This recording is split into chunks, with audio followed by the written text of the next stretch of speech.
Seja muito bem-vindo ao Cantinho Ontológico. Meu nome é Gustavo Luiz. Vou falar um pouco da minha trajetória entre os batistas e levantar uma questão. Afinal de contas, qual é a origem dos batistas?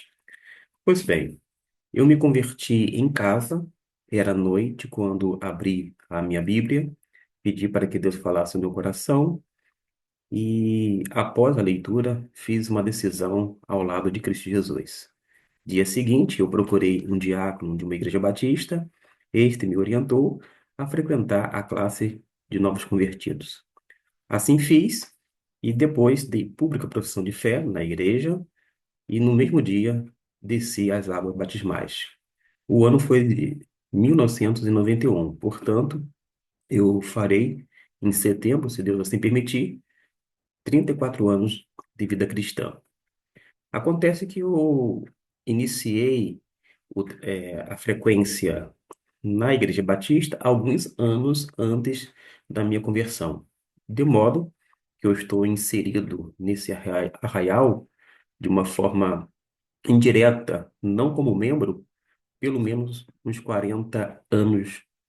E tenho observado bastante as questões relacionadas tanto à igreja local quanto à denominação. Dito isto, a gente precisa lidar com pelo menos três teorias acerca dos batistas. A primeira delas, eu estou me reportando aqui ao livro História dos Batistas do Brasil, José Reis Pereira.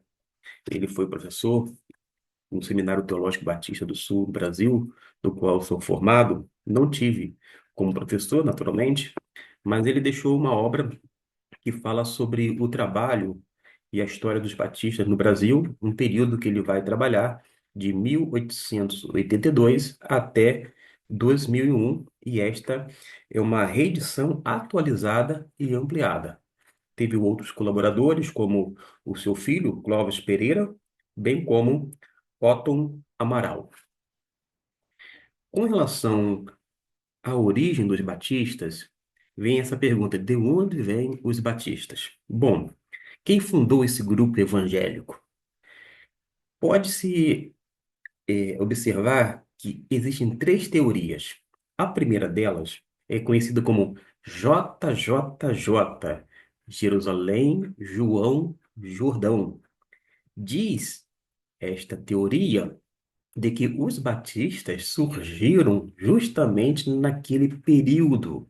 Logo, eles tentam provar que há uma sucessão até os dias atuais. Neste caso, os batistas seriam a, a primeira igreja, o primeiro grupo, vou dizer assim, denominacional, se é que eu posso assim dizer. Bom, essa teoria JJJ chegou ao Brasil e ganhou uma certa divulgação, algo bem amplo, por conta de um livro chamado Rasto de Sangue. As pessoas se referem como rastro, porque rastro e rasto são sinônimos, mas o livro, de fato, tinha esse título, Rasto de Sangue. A ideia era a trilha de sangue, mostrando que desde Jerusalém, João, o Batista, aquele o Jordão, quando Jesus se batizou, inclusive, etc. e tal, de lá para cá, os batistas surgiu naquele primeiro momento e continuam até o dia de hoje. Já adianto-me, penso que essa teoria é algo descabida. Vou para a segunda, porque vai mencionar sobre a possibilidade de ter um parentesco espiritual com os anabatistas do século XVI. Existem alguns historiadores que defendem esta posição, mas eu tenho também uma certa dificuldade. Alguém vai dizer assim: a dificuldade é sua. Sim, eu sei disto, mas eu estou levando em consideração outros elementos, os quais não vou abordar aqui, por uma questão de tempo. De qualquer maneira, existe uma terceira teoria, e cá entre nós, eu estou inclinado a esta. E qual é? É que Esta teoria afirma que os batistas se originaram de um grupo separatista ingleses, especialmente que eram, na sua forma de governo, congregacionais, logo na eclesiologia. E por que que eu, Gustavo Luiz, opto por essa terceira teoria dos batistas? Bom, primeiro, que ela não violenta os princípios da exatidão histórica. Aliás, nós temos documentos históricos, porque os batistas surgiram, portanto, em 1609 na Holanda. De lá para cá, nós temos uma documentação farta, documentada, portanto, que mostra cabalmente a respeito não apenas da origem, mas de toda essa continuidade por mais de 400 anos. E uma coisa curiosa é que a própria Aliança Batista Mundial, em 2009, comemorou os 400 anos dos batistas. Há um reconhecimento no âmbito denominacional de que nós, de fato, surgimos em 1609. Daí a data comemorativa.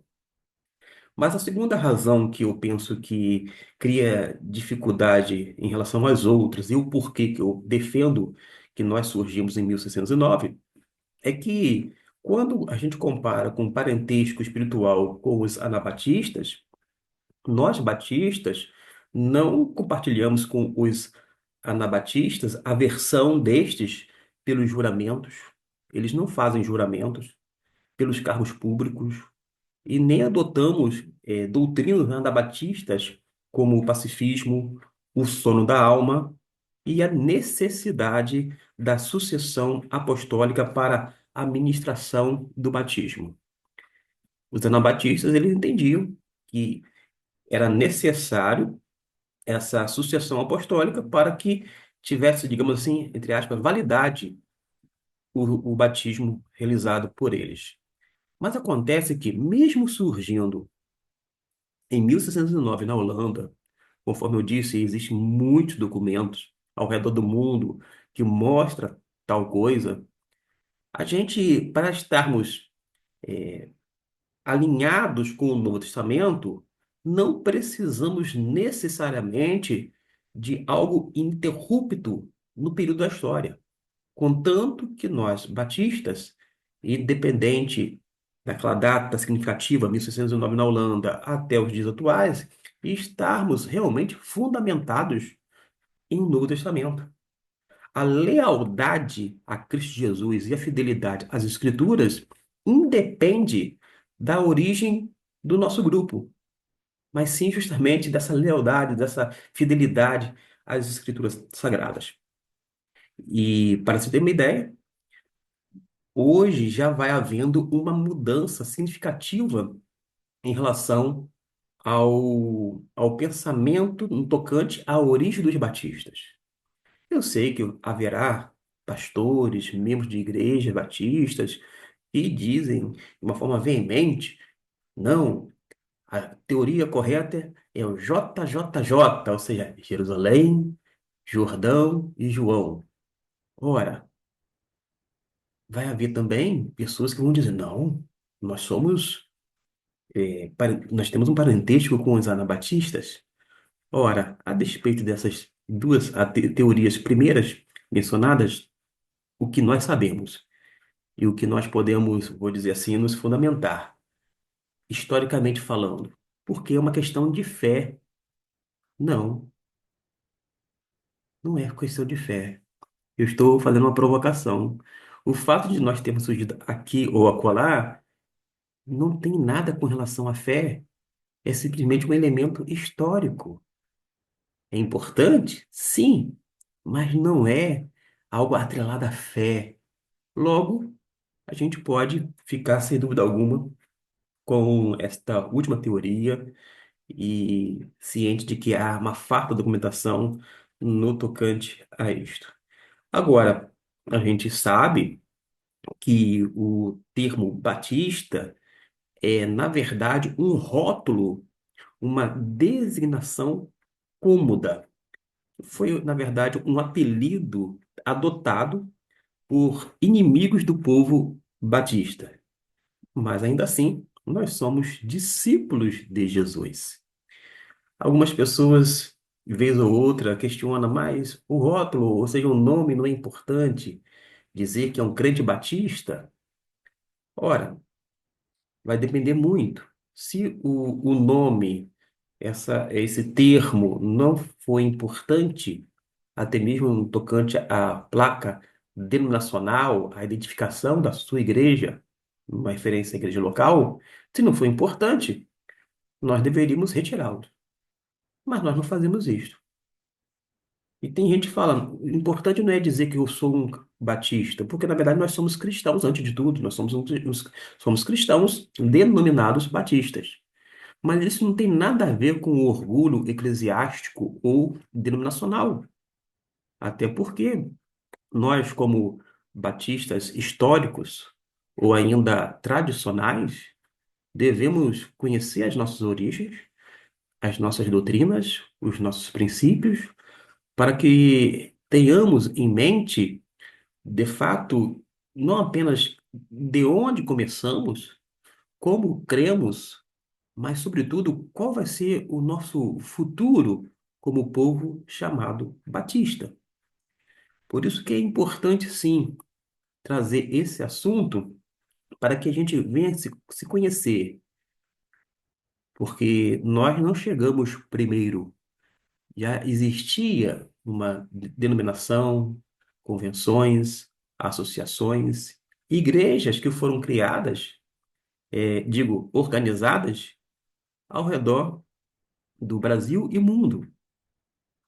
E a gente, naturalmente, vai ter certo proveito ao conhecer e, sobretudo, nos posicionarmos de uma forma muito equilibrada, sem caminhar para a questão do extremo, porque os extremos são perigosos, mas sempre com o coração grato a Deus, porque eu falo, como experiência, é algo maravilhoso pertencer a este arraial. Agora, se você é um assembleano, seja um bom membro da Assembleia de Deus. Ah, você é presbiteriano? Seja um bom presbiteriano. Seja um bom metodista. Seja um bom anglicano, luterano. O importante é você estar na denominação a qual escolheu, entendendo que pode servir melhor tanto para a igreja local quanto para o reino de Deus. Deus o abençoe rica e abundantemente a sua vida.